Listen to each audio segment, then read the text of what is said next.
Shadow the Golden Crane, issue number 2 from Dark Horse Comics. So yeah, this is issue number 2 of Sue's first run. And it's kind of interesting because this is supposed to be like her first solo series. And it almost kind of feels like she's a secondary character in her own run. And what I mean by that is, well, we started off with Sue and Victor. And they have been informed that there's this granny that has been acting strange, and Sue believes that it's a demonic possession. Hellboy's not going to be in this issue. He's investigating something else. So Sue and Victor go to try to track down Grandma, and they find her, and it turns out that she's the leader of a biker gang that's going around causing a bunch of destruction. I thought this was kind of funny where we just see them and they're just kind of like, okay, that looks like possession to me. And we just see Grandma going around saying, take everything of value and burn the rest to the ground. So Victor tries to use his powers to summon a ghost monkey to attack, and the bikers are just able to ride right through the ghosts. And Victor's like, okay, whatever has Grandma is charging up the bikers, and this is going to be tougher than I care to admit. So Sue uses her powers to go into the mind of Grandma and touch whatever's possessing her, and then we get a flashback. This is what I mean when I say that it feels like she's a secondary character in her own run, because most of this, at least the first issue and now the second issue, is basically Sue goes into the mind of someone in the past, and most of the issue is dealing with that character. So now we follow this new character. His name is Ren. I hope I pronounced that correctly. I'm terrible when it comes to pronouncing Asian names. But we have Ren, and he is a scholar. He's part of the Golden Crane Society, and he's trying to find information about the leader of this Mongol horde. There's this Mongol horde that's causing a bunch of chaos amongst these Chinese villagers and stuff like that. And so he's trying to find them. And as he's walking through the city, he comes across these drunkards. And one of them, his name is Hugh. And Hugh basically says, I have information about the Mongol leader.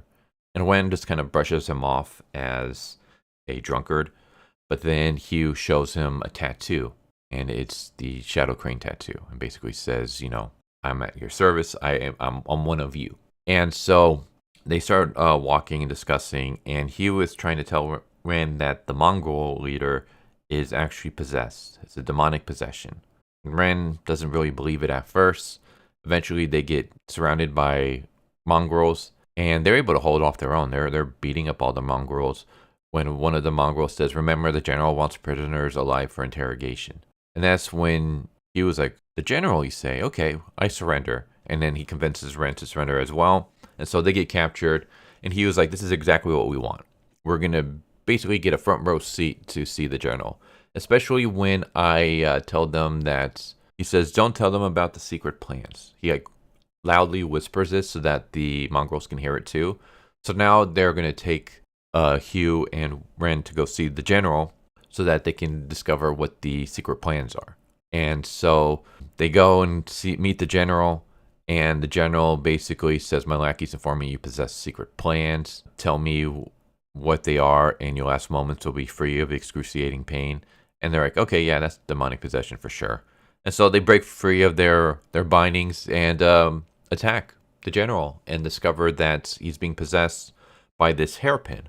Once they knock the hairpin out, the demon escapes from the general, goes back into the hairpin, and now the mongrels are kind of like no more. It turns out that the Mongol general was actually just like a clerk, and everyone else was just regular dudes. And so now that they're no longer possessed, they just go about their day. We cut back to the present where Sue's like, oh, okay, well, now we know what to do. We look for the hairpin. So go get the hairpin. And I'm going to end up spoiling the rest of this issue, so stop it here if you don't want spoilers. But I just wanted to talk about this one moment. It's just, I don't know why, it just kind of made me chuckle, but also shake my head. So Sue's like, hey, Victor, use your powers, look for a hairpin. That's where the demon is. So he summons the ghost gorilla again, finds the hairpin, takes it off, and the grandma goes back to normal. And all the bikers go back to normal. They're like, what the hell is this? Like, what's going on? And the cops decide to arrest the bikers for disturbing the peace and property damage, but then they take the grandma home. And I'm like, that's kind of messed up. Like, they were also like being possessed as well. Grandma was the one being possessed, but she was using her possession powers to also influence the bikers. So the bikers wouldn't have caused chaos if it wasn't for Grandma. So you should either let everybody free or arrest everybody, including Grandma. Because without Grandma, the bikers wouldn't have been doing anything. But the cops like, no, we're going to instead arrest the bikers and Grandma's free to go. And then I'm just like, that's messed up. Grandma got away scot-free when she shouldn't have. I mean, to be fair, I would have just let them all go. Like, if they told me, like, yeah, they were all demon-possessed, but now they're free. I'd be like, all right, if that's the case, then, yeah, you guys can all go. Just be careful next time. If some old lady is trying to lead you to cause chaos, just know it's demon possession and run away or something. But no, bikers get arrested, Grandma gets to go free. What kind of world do we live in? Demon-possessed grandmas can get away with their crimes. But yeah, that's Shadow of the Golden Curse issue number 2. I enjoyed this series so far. I still have no idea about like Sue's character really. And I thought I was going to learn more about her. But so far, not really. Like, I just know that she might have a history with the Golden Crane Society. And that she possesses the abilities to like dive into past memories of like people in ancient China and stuff.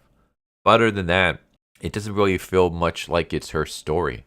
Feels more like she's just kind of, she reminds me of the Crypt Keeper in the sense that she's kind of there to kind of bookend the true story, and the true story is whatever happens in the past. So she's just there to just set up diving into a past memory of an ancestor, Assassin's Creed style, and then at the end she's there to like bookend the story, which I guess can be fine.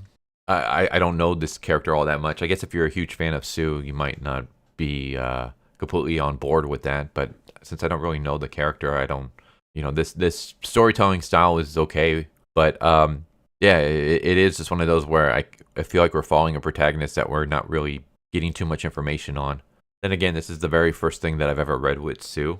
I haven't really been reading the, is it B.R.P.D. or whatever it's called. I've read a lot of other stuff from the world of Hellboy, but I need to catch up on Hellboy itself, as well as the other stuff, whatever Hellboy's police unit is called. I need to read those.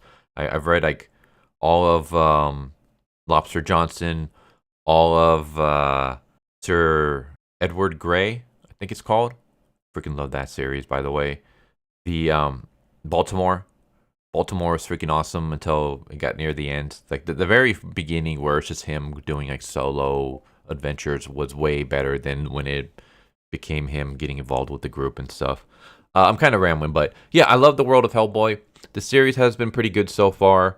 It's just it kind of has this format, and it doesn't seem to be going away from the format. And I'm wondering if the whole Golden Crane Society is going to actually play a big part, other than just we're diving into the memories of past members and how they stopped different demons and things. But all in all, yeah, this is a pretty fun adventure so far. I'm liking this series. So there you go. Shadow of the Golden Crane, issue number 2 out of 4 from Dark Horse Comics.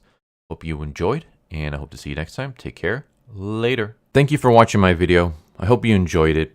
If you didn't, I still want to thank you for watching it this far, and I hope the next one is more to your liking. With that said, thank you once again, and I hope you guys and gals have a good one. Later.